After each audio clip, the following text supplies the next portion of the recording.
just going to open us up with a prayer before we carry on with some more worship. Let us pray. Lord God, we come to you this morning and we thank you, Lord, for the gift of life that you have given us. We thank you, Lord, for this wonderful time that we get together as a part of the body of Christ and worship you and glorify you, but also to come around your word, Father God, and to be encouraged by your words, Lord God. So we just pray for this time of worship.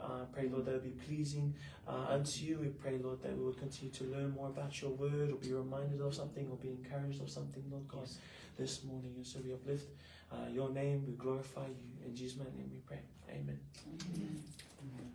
Amen.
Today for our devotion, we'll be going through Philippians 1, verses 25 to 27.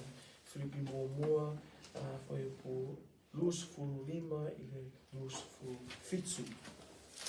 And we'll just be carrying on with our Philippian devotions as we've been slowly going through it. So that's Philippians 1, verses 25 to 27. Philippians 1, foi por luz fulu lima e luz fulu fitsu. And if I could have my Samoan readers, please read Philippians 1, foi por luz fulu lima e luz fulu fitsu.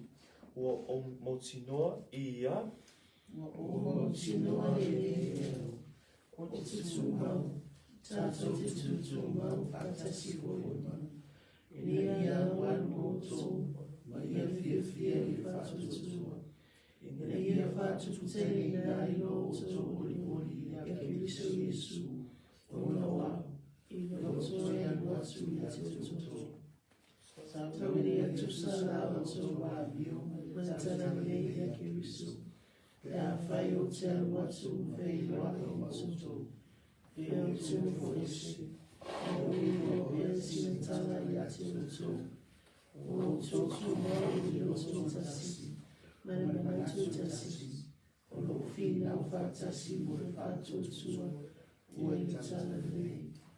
Praise the Lord for the reading of His word. Philippians 1 verses 25 to 27. And having this confidence, I know that I shall abide and continue with you all for your furtherance and joy of faith, that your rejoicing may be more abundant in Jesus Christ for me by my coming to you again. Only let your conversation be as if becometh the gospel of Christ, that whether I come and see you or else be absent, I may hear of your affairs, that ye stand fast in one spirit, with one mind, striving together for the faith of the gospel. That's the reading of the word this morning. And so a quick recap before we go into the text today. Here we have the Philippian church, which was established by Paul and his team back in Acts 16. And now Paul and Timothy now write to the church of Philippi, and Paul actually writes this letter from jail. And we see in verse 2 that the church has grown. Verse 1, that the church has grown to the point of having bishops and deacons, whereas it used to be just two little households in Acts chapter 16. And so we see throughout this book so far, throughout chapter 1, we see Paul expresses a great love for Philippi, as they are very close to him, and even they have given him monetary gifts at one point. And so he's really close to them and has a very close relationship, and expresses great love to them throughout chapter 1 already. And he encourages them to fight for the gospel as he has, and even to the point of maybe even being jailed up just like he has. But they shouldn't be discouraged but spurred on, that they should evangelize and represent Jesus Christ. And he acknowledges that there are some people that evangelize and preach the gospel out of envy, but then there are also those who preach it out of goodwill and out of love for the Lord and love for others. But regardless, if the gospel is preached out of envy or goodwill, the gospel, the good news, the great news of Jesus Christ is still preached. And then we come to our last couple of verses that we went through last time, and Paul expresses his desire to be with God, but recognizes he must stay, for it's now beneficial for them. As we read in verses 21 to 24. For to me to live is Christ, and to die is gain. But if I live in the flesh, this is the fruit of my labor. Yet what I shall choose I wot not. For I am in a strait betwixt two, having a desire to depart and to be with Christ, which is far better. Nevertheless, to abide in the flesh is more needful for you. So last time we went through this, we see that Paul really wants to go to heaven. As he says, it's far better to be in heaven. And I totally agree. Love to be in heaven right now.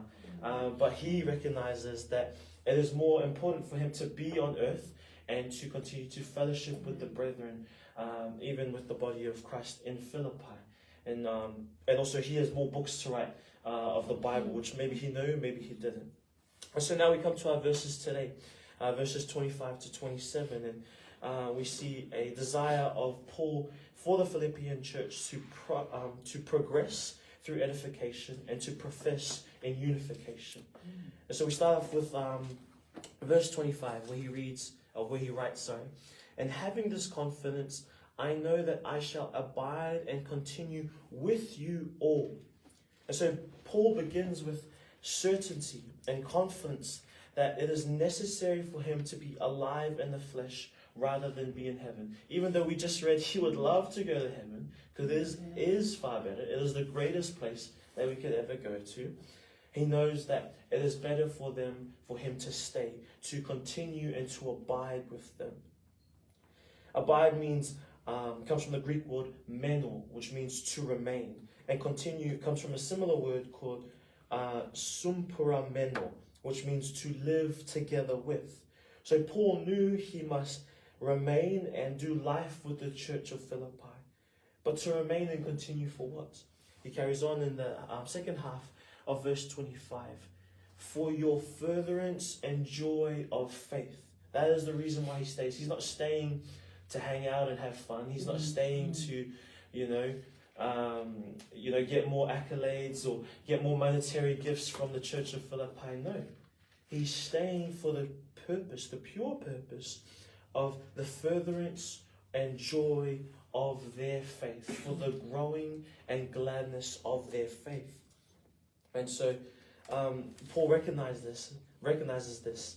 And so he's there for their furtherance, for their joy in the faith. The word furtherance comes from the Greek word prokope, which means to progress or advancement. So the growth of something or the improvement of something. And the word joy there comes from the word kara, which means gladness, or joy simply, which is that word there. And so we must, as believers, be progressing and growing in our faith and be glad in our faith, as Paul so desires for the Philippian church there.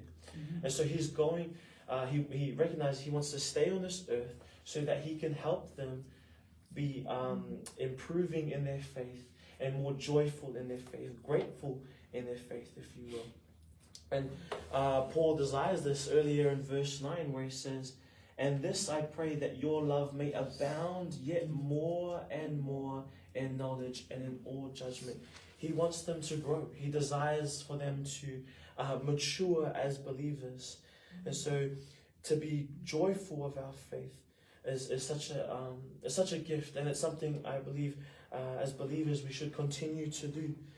For we know, as we read in verse 21 just earlier, "For to me to live is Christ, and to die is gain." Because that salvation that is found in Jesus Christ gives us a hope, gives us security that when we die, we know where we're going. We know that it's not because of who we are, it's because of who is within us. That Christ, who we put our faith in, is the one that saves us and not of ourselves. And that faith that we have in Christ, Paul tells us that we should be furthering in it and we should be joyous in it. That we should be progressing in our faith. In who? In Christ and Christ alone. Then we come to verse 26, and he starts off saying, that your rejoicing may be more abundant. That your rejoicing may be more abundant. And that word abundant there comes from the Greek word perisio. I've really butchered that one.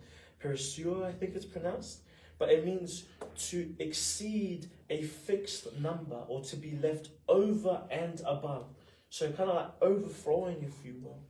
And so Paul wants us to be not just joyful, but overjoyful, to be over-rejoiced, to be abundantly rejoiced, to have joy that exceeds a fixed number, to have joy that is left over and above, extra and more. So as we should, for there's always something to be grateful for. There's always something to be thankful for to our God. And so Paul actually uses the Greek words for rejoice and joy about 16 times throughout the book of Philippians. In 104 verses, he uses that word 16 times. So joy, and it's not just any joy, it's the joy in the faith, the joy in the Lord, is a constant theme that Paul has. And this is Paul speaking once again from jail. You know, it's not some comfort, it's not some beautiful home like we have here at Peachwood. It doesn't have some 5-star hotel, it doesn't have nice cushions and pillows for him to relax on. He's in prison. He's being hated upon, persecuted upon, but he continues to preach about joy, about rejoicing. And this abundant joy that Paul asks us to have in this verse is not just any joy, it's joy in who? In Jesus Christ. He desires us to have joy in Jesus Christ alone. Amen. That's why our joy must be abundant in Jesus Christ and Jesus Christ alone, for he sustains and he provides salvation. In Psalms 3:5, we have a Davidic psalm, which I believe our brother Fala has gone through. And he writes in Psalm 3 verse 5, "I laid me down and I slept.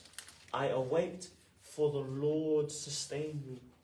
Here we see there that David is writing that he slept and he awoke and he is alive. Why? Because the Lord has sustained him. Not because he has sustained himself. Not because he has chosen his own fate, his own destiny. It's because God has allowed him to live another day. Life is something we should be grateful for in Jesus Christ. And in Psalm 13 verse 5, another Davidic psalm, where he's also lamenting here as well, he says, "But I have trusted in thy mercy, my heart shall rejoice in thy salvation.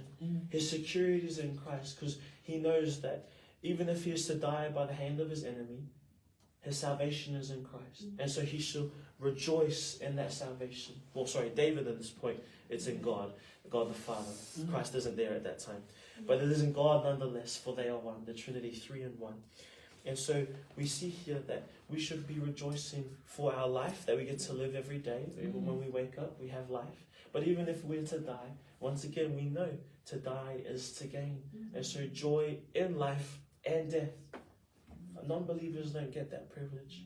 But us having our faith in Christ, the only good one, we have that privilege to have joy in life and death. Because we know where we're going, because Christ has saved us. And so he desires for them to grow in their faith, to rejoice abundantly in Christ alone. So that for me, by my coming to you again. So he desires for them to grow and further their joy, further their faith in Christ by his coming to them. That when he joins with them, when he comes together and fellowships with them, that they may grow in those things. And so we see the benefit of Paul with others, of the gathering of the saints, of the edification of the body, that Paul will come to them, and that they hopefully will grow together. They may be edified together. And so we have been even learning at church about edification. And in 1 Corinthians chapter 14, verse 26, a beautiful verse from Paul once again. How is it then, brethren, when you come together, every one of you hath a psalm, hath a doctrine, hath a tongue, hath a revelation, hath an interpretation? Let all things be done unto edification, or edifying. That we are together, when we are together, we are to edify one another. We are to build each other up. That's what the word edification means. To build one another up. And not just in anything, you know. I can't just keep saying to Pastor Fred, man, Pastor Fred, you're so handsome. You're such a handsome man. That doesn't edify him in the eternal things. That just puffs up, and we know Corinthians puffing up is not good. We are meant to edify one another in the word, in our faith, in Jesus Christ and Jesus Christ alone. Man, Pastor Fred, that was an amazing preaching. Man, Pastor Fred, I really enjoyed that worship song. You know, edifying in the eternal things that matter.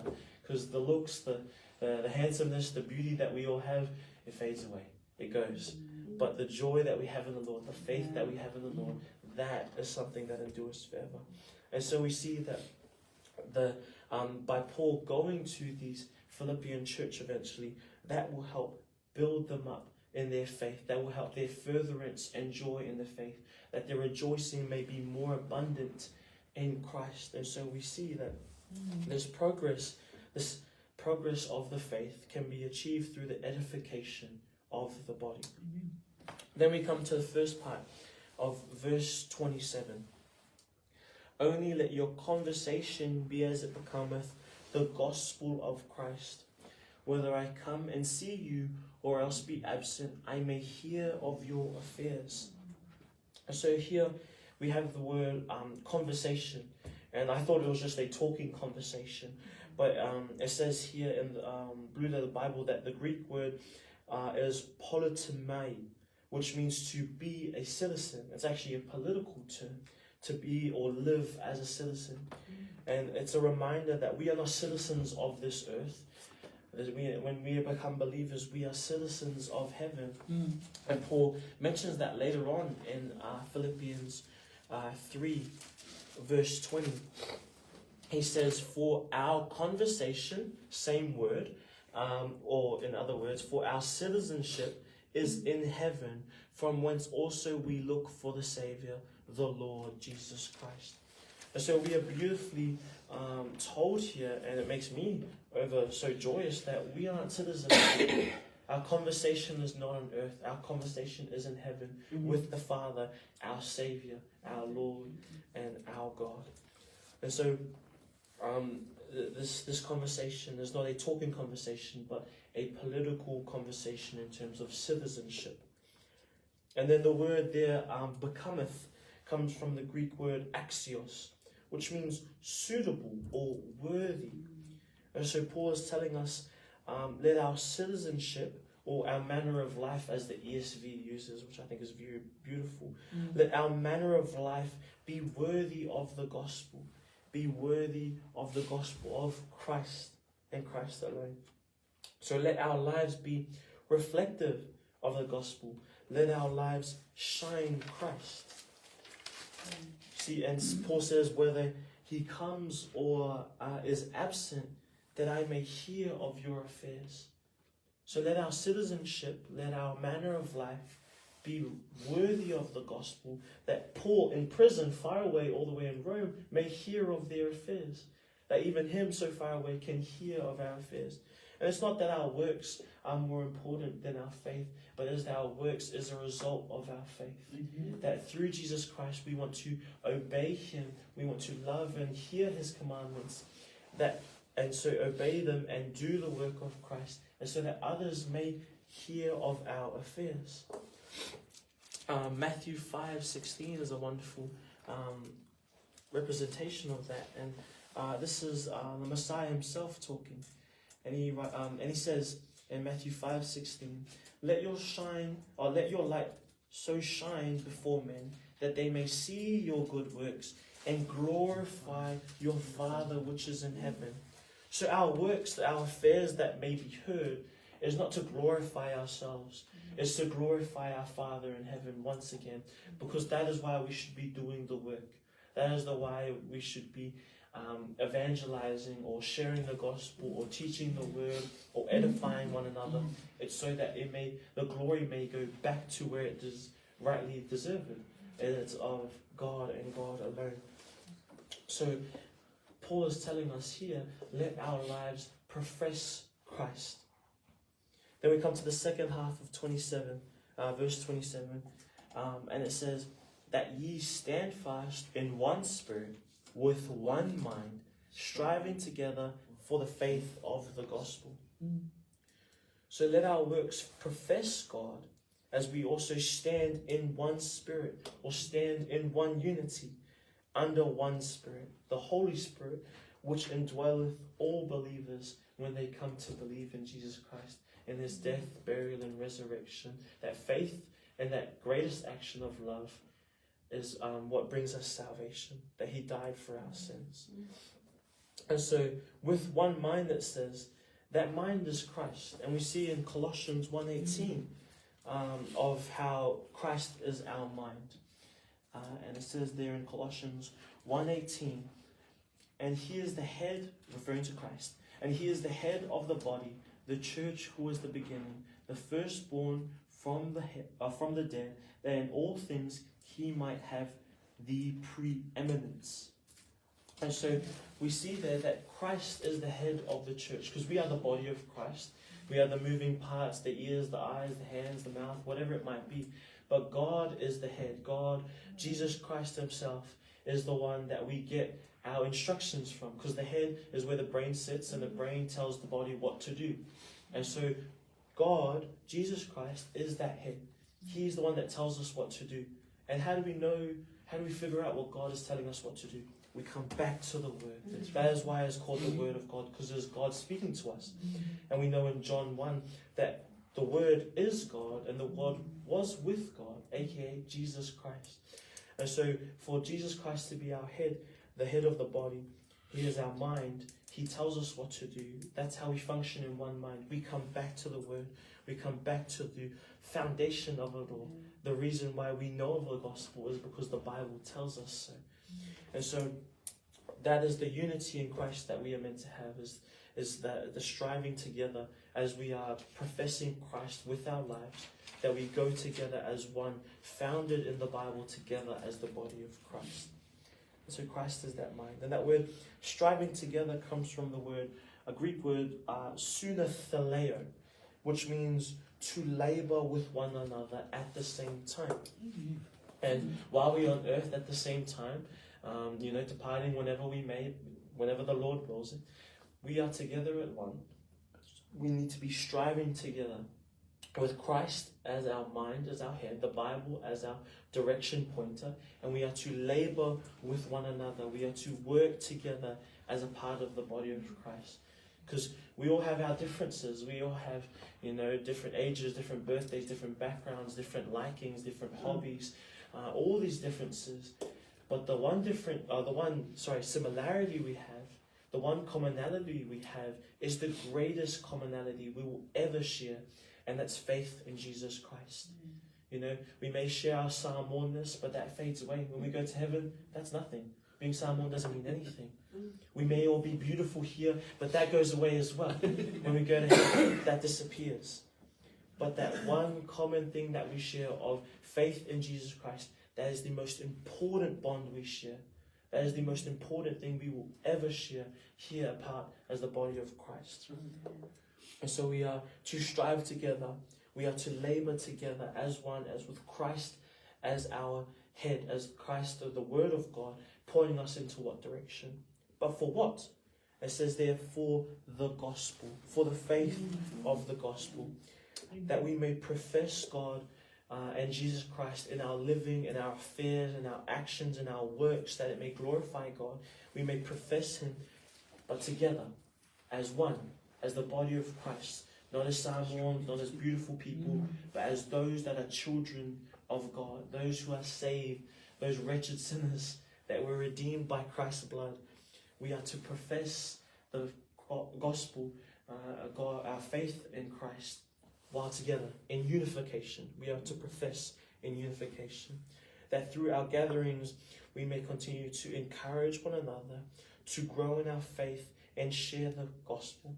Therefore, let us progress by edification, further, improve by encouraging one another, and profess in unification, telling people, sharing the gospel, letting our lives reflect Christ through our gathering together, through our striving together in unification. I'll read verse 27 one more time before I pray and we go to another worship song. Verse 27. Only let your conversation be as it becometh the gospel of Christ, that whether I come and see you or else be absent, I may hear of your affairs, that ye stand in one spirit, with one mind, striving together for the faith of the gospel.